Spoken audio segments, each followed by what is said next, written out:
Thanks for joining today's webinar, where we will be discussing the new requirements of the EU Import Control System Release 3. This includes why getting your HS codes right is so important and what solutions are available to you right now. So to start, I'm Nicole Morton. I am a cross-border solutions manager here at Avalara. At Avalara, we make tax compliance easier for businesses so that you can focus on what you do best. I am joined by Lindsay, who will join me in the discussion around how businesses are solving this challenge and selling physical goods into the EU market successfully and compliantly. Lindsay, would you like to introduce yourself? Hello, everyone, and thank you for Nicole for the lovely intro. I'm Lindsay Robinson. I'm a business transformation specialist here at Avalara, just turning into my 4th year with the business. And alongside that, I have 20 years of international trade customs experience. And overall, I'm keen to ensure that businesses are proactive to new customs changes and maximise their potential and compliance on cross-border transactions.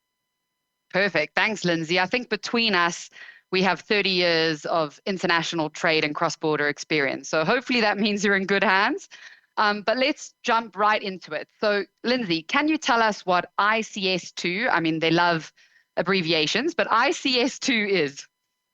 Thanks, Nicole. So the EU import control system, the 2 just becomes that it is deployed on a second phase, is the EU Safety and Security Initiative that screens shipments prior to their arrival in Europe. It's designed to help protect people from security and safety threats by helping the customs authorities identify high-risk consignments and intervene where necessary. So when it comes to the rollout of the ICS2, it's split into 3 phases, or releases as they have called it.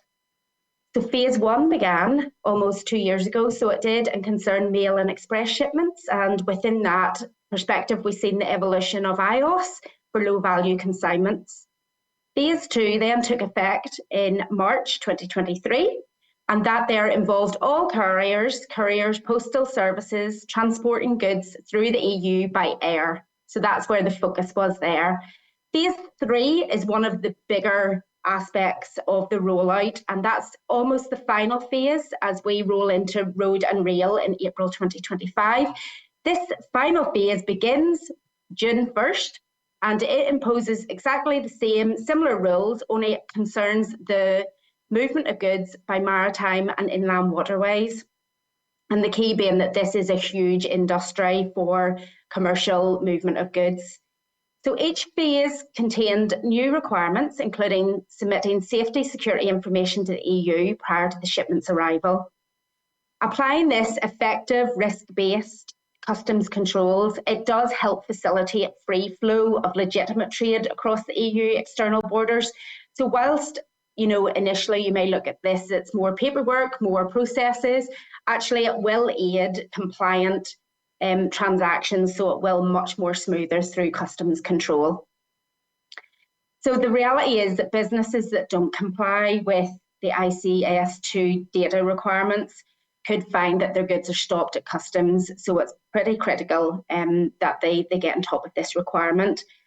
Nicole, could you maybe give us a little bit of a summary of what these data requirements could be or how they affect?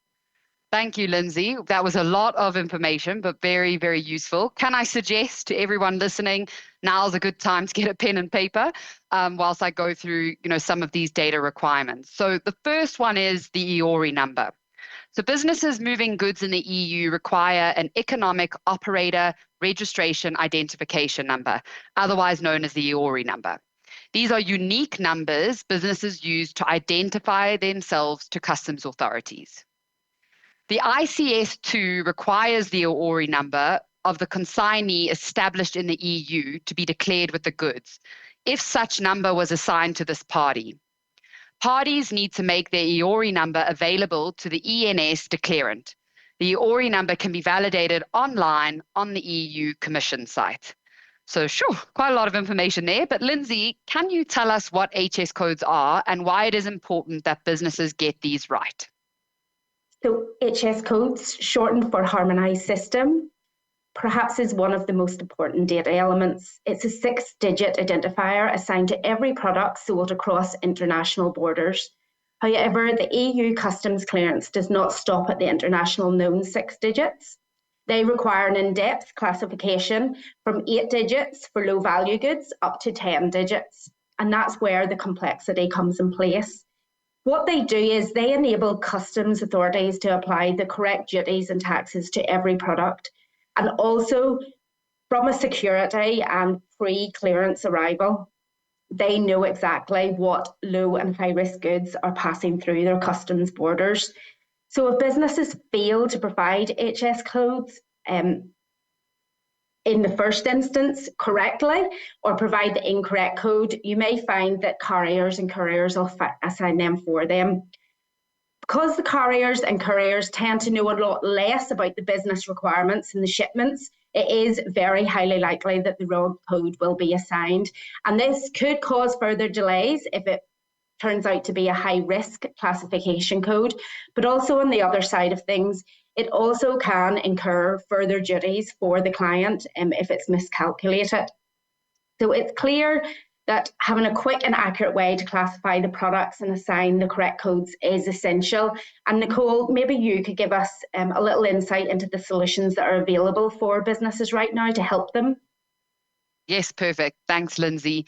It's great to get that overview of HS codes because it still surprises me to this day how many businesses are unaware of needing the country-specific 8 to 10 digits. So it's very helpful. Thank you.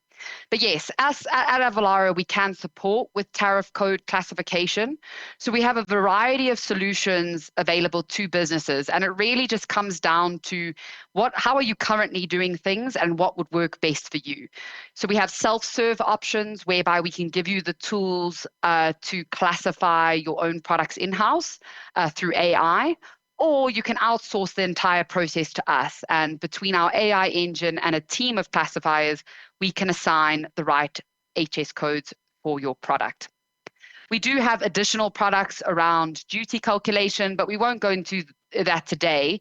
But that goes hand in hand with having the right HS code, because the HS code will determine the duty percentage for that product.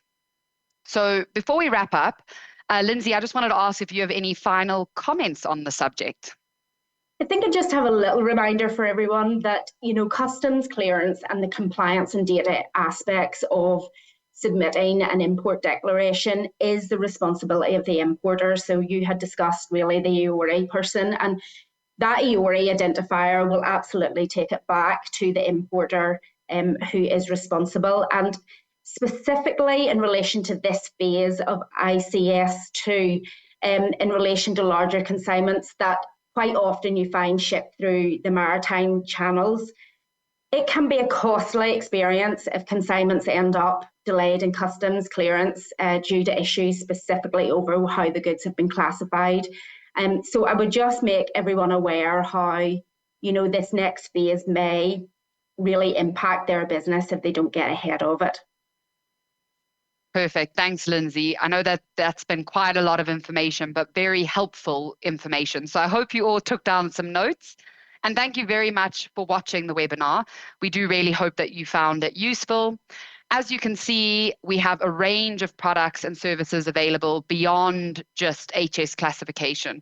So please feel free to reach out either to myself or Lindsay to discuss any of your cross-border indirect compliance needs.